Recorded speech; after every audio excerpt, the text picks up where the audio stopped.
আজি ফকিৰগঞ্জৰ পৰা অহাৰ সময়ত আমাৰ এই প্ৰায় ধুবুৰী পাওঁ পাওঁ অৱস্থাত আমাৰ পানী কম থকাৰ কাৰণে লঞ্চখন ঠেকি যায়। ঠেকি যোৱাৰ ফলত আমি যাত্ৰীবিলাকে অলপ ধৰক প্ৰায় 1 ঘণ্টা যাত্ৰী 200ৰো অধিক আছিল। 200ৰো অধিক আছিল। তাৰপিছত এই ফকিৰগঞ্জ ঘাটৰ পৰা সৰু নৌকা চেলবোট যাই আমাক তাৰ পৰা নামাই উদ্ধাৰ কৰিলে। দুবাৰ যাই অলপ অলপ কৰি আনি নামাই দিলে। ডিপাৰ্টমেণ্টৰতো কোনো গুৰুত্বই নাই। এইটো ডিপাৰ্টমেণ্টৰ কথা কি ক'ম। ডিপাৰ্টমেণ্ট দৰমহা পায়, চৰকাৰৰ দৰমহা পায় আৰু টোপনি মাৰি থাকে। কেতিয়া লঞ্চ যায়, যাত্ৰীবিলাক কেনেকুৱা সুৰক্ষিত হয় এইবিলাক কোনো গুৰুত্বই নিদিয়ে ডিপাৰ্টমেণ্টে।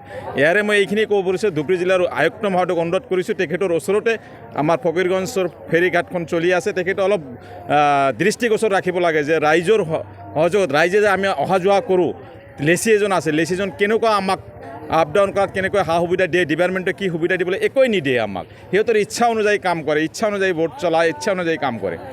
আমি বহুত মানে কষ্ট কৰিবলগীয়া জীৱনটো লাগি আছে। এতিয়াও লাগি আছে লঞ্চখন। প্ৰায় 1 ঘণ্টাৰ বেছি সময় লাগি আছিল। এতিয়া আমি পুৰা মানে যাত্ৰীবিলাকে বহুত হাহাকাৰ কৰি আছিল। আমি ফকিৰগঞ্জৰ পৰা আহিলোঁ, ধুবুৰীত আহিলোঁ। কিমান সময় লাগিলে আহোঁতে মোটামুটি 1.5 ঘণ্টা লাগিছে আৰু ইয়াত 1 ঘণ্টা লাগি আছে। এতিয়াও লাগি আছে। এতিয়াও লঞ্চখন লাগি মানে ৰৈ আছে। আমি বেলেগ এটা নাও মানে সিহঁতে নাও নপঠায়, মানে কোনো উদ্ধাৰৰ কোনো ব্যৱস্থা নাই। আমি এইটো আবেদন জনাম যে চৰকাৰে আমাৰ ইয়াতে অতি সোনকালে জাহাজৰ ব্যৱস্থা কৰি দিব লাগে। যিহেতু আমাৰ ফকিৰগঞ্জত এটা জাহাজ আছে, সেই জাহাজখন ইয়াতে নাই। এতিয়া সিহঁতে কি কৰি আছে আমি নাজানো। মানে নদীত বহুত পানী মানে যাত্ৰীবিলাকে মানে ঘাটতে এনেই হাহাকাৰ কৰি থাকে।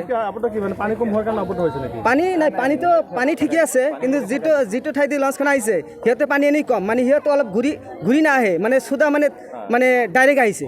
মানে